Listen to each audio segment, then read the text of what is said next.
Le journal de la foire est là, est encore là pour vous. Aujourd'hui, j'ai envie de faire un petit passage dans l'art, dans la peinture, dans les tableaux. Et pour cela, il y a Julien qui est ici avec moi. Julien, bienvenue au journal de la foire. Merci Valerio. Alors, raconte-nous ta passion. Commence du début.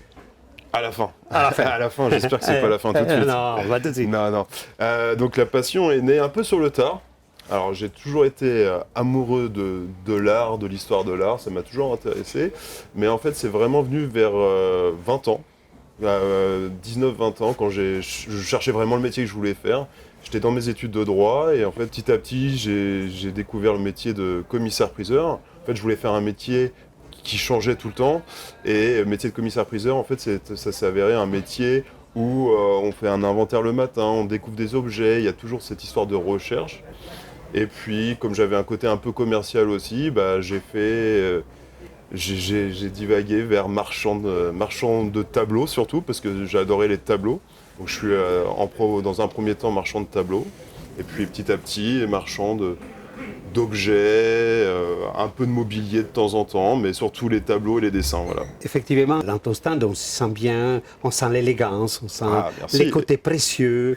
Donc, quand tu étais à Dorion, c'est là que tu as vu quelque chose, tu as vu un horizon qui s'est figé devant. À Drouot. Oui, ouais. À Drouot, ce qui est bien, c'est qu'on a plein d'objets en permanence. Il y a une quinzaine de salles, en permanence, on peut voir des objets, et ce qu'on parlait tout à l'heure, en fait, il y a des objets à 10 euros, comme des objets à 10 000 euros, voire plus, et on peut les prendre en main, donc c'est là qu'on se rend compte, un tableau, c'est très important pour moi, qui est dans les tableaux anciens, un panneau qui soit 17e, 18e ou 19e, c'est pas toujours facile de comprendre, et dans les musées, on les voit, ou dans les livres, on les voit, mais on voit que la peinture, et en fait, le dos est très important, que ce soit le cadre, ou que ce soit le panneau, voir si c'est un panneau italien, un panneau du Nord, comment ça a été travaillé derrière, il y a des marques de panneauliers. Donc, en fait, moi, ma grande expérience, ça a été Drouot. Drouot, les livres, c'est bien, l'école, c'est bien, mais Drouot est une formidable école. Les salles des ventes ont été une formidable école pour moi, pour apprendre. C'est vrai que derrière un tableau, on peut même refaire son histoire et son parcours. Ah oui. Et puis on peut le retracer. Là, il n'y a pas longtemps, j'ai retracé un tableau qui a été dans une vente en 1894. Donc il y avait juste le numéro derrière 69 et en fait il y avait un autre faisceau d'indices et petit faisceau d'indices en petit faisceau d'indices, il y avait écrit 69 et Hulot. Et j'ai retrouvé une vente de 1894. Le numéro 69, c'était la description parfaite de mon tableau. Aujourd'hui, on a la BNF qui archive une grande partie de tous les vieux catalogues de vente. Donc aujourd'hui, quand on sait chercher et on se donne les moyens, on peut trouver des choses très intéressantes. Et du coup, le client était très satisfait parce que de ça a découlé que j'ai eu le nom de l'artiste, de ça j'ai réussi à retrouver la gravure originale. Et voilà, un tableau qui est retracé d'une vente de 1894. 130 ans après, on arrive à avoir une histoire sur le tableau et c'est ça qui me fascine et c'est ça qui est fascinant dans ce métier et c'est pour ça que je le fais en fait. Voilà. Et sinon, la foire des Châteaux, qu'est-ce que c'est pour toi? C'est quasiment ma première foire, c'est mon deuxième salon que j'avais fait, donc j'avais fait un autre salon avant et Chatou c'était, alors mon objectif quand j'ai créé la société c'était au bout de 2 ans de faire cette foire-là. Et ça a été le cas, j'ai eu la chance donc de faire cette foire. Pour moi on trouve de tout, à Chatou c'est très éclectique, on peut trouver autant un tableau ancien qu'une gravure moderne. Et c'est ça qui est bien, c'est qu'on est plein de professionnels, on est, je crois, 400, je crois, ou même plus. Et on a une diversité dans la proposition, et moi, c'est ce que j'apprécie. Et je suis très content de le faire, c'est la 3e fois que je le fais, et je compte bien revenir. Non, c'est très agréable, on a toute une clientèle, de très bonne clientèle, on a le beau temps, parfois.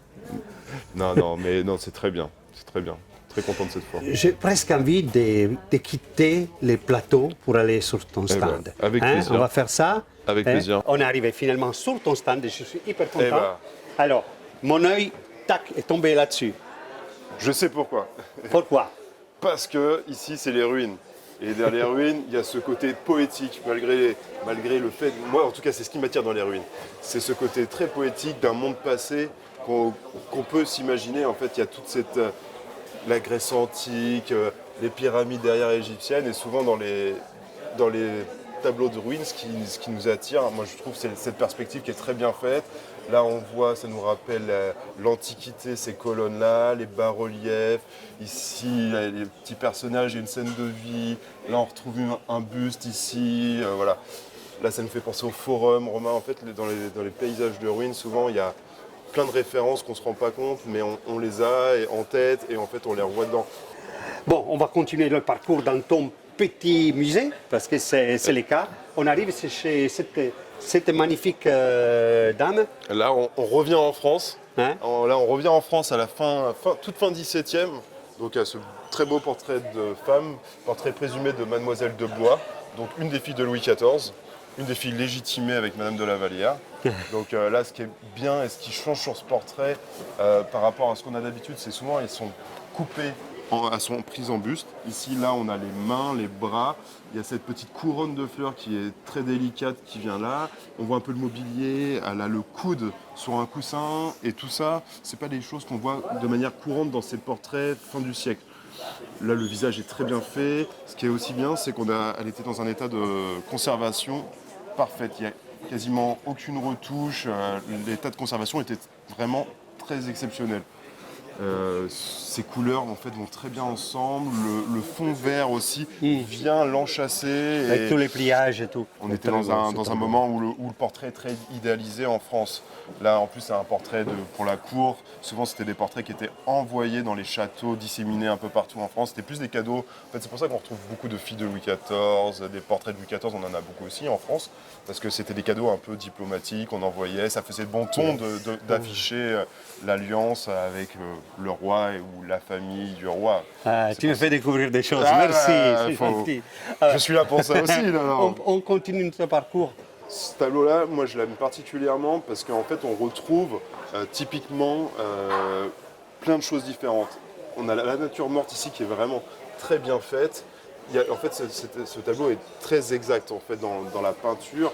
On a le drapé, les raccourcis des bras, la coiffure, le petit page, le paysage dans le fond, les ruines en premier plan, pas des ruines, mais on va dire le bâtiment un peu antiquisant. Là-bas, on a Hercule et le lion de Némée. Qui est d'ailleurs, en parlant de Rubens tout à l'heure, c'est inspiré beaucoup du Hercule de Rubens. Et ce qui est marrant avec ce tableau-là, c'est que le peintre Balthasar van den Bosch a beaucoup repris dans ses tableaux. C'est un artiste qui a beaucoup fonctionné et qui a beaucoup repris des motifs qu'il a réutilisés dans plein de tableaux. Donc pour la petite histoire, à l'Ermitage en Russie, ils en ont deux de l'artiste.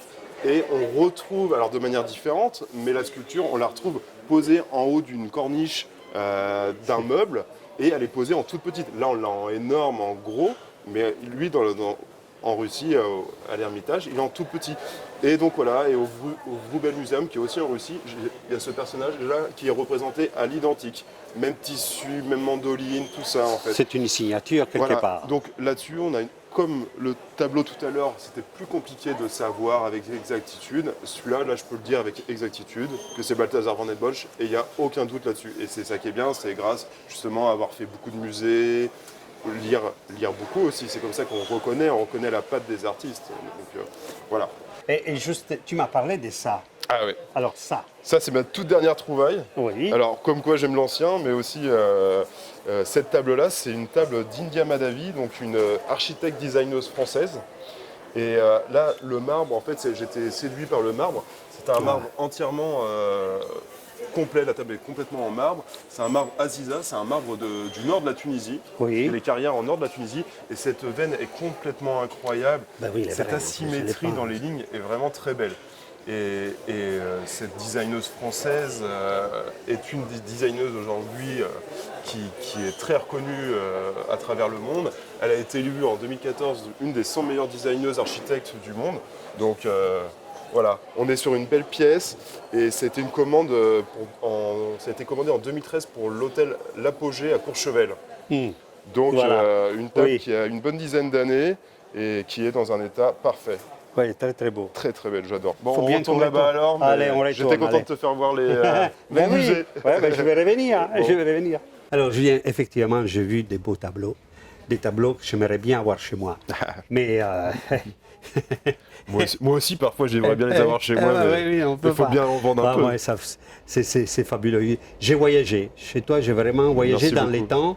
J'ai parcouru quelques siècles. Et puis, bon, j'ai vu aussi d'autres éléments qui accompagnent cette atmosphère que tu as su créer. Avant de nous quitter, je voudrais connaître éventuellement si tu as une anecdote à me raconter qui est arrivée dans ta carrière. En fait, il peut y en avoir plusieurs des Ouais. anecdotes. Non, une des anecdotes, c'est un des premiers tableaux que j'ai acheté dans ma jeune carrière de marchand. C'est un tableau qui était à Drouot et il m'avait frappé en fait. Et effectivement, c'était un sujet un peu religieux, un peu compliqué, pas facile, mais il y avait quelque chose qui se dégageait. Et en fait, il s'est avéré que c'était un tableau de Max Ingrand, donc le designer. Et en fait, donc j'ai acquis ce tableau, j'ai fait les recherches et c'était un des seuls tableaux qui était dans le catalogue raisonné de Max Ingrand.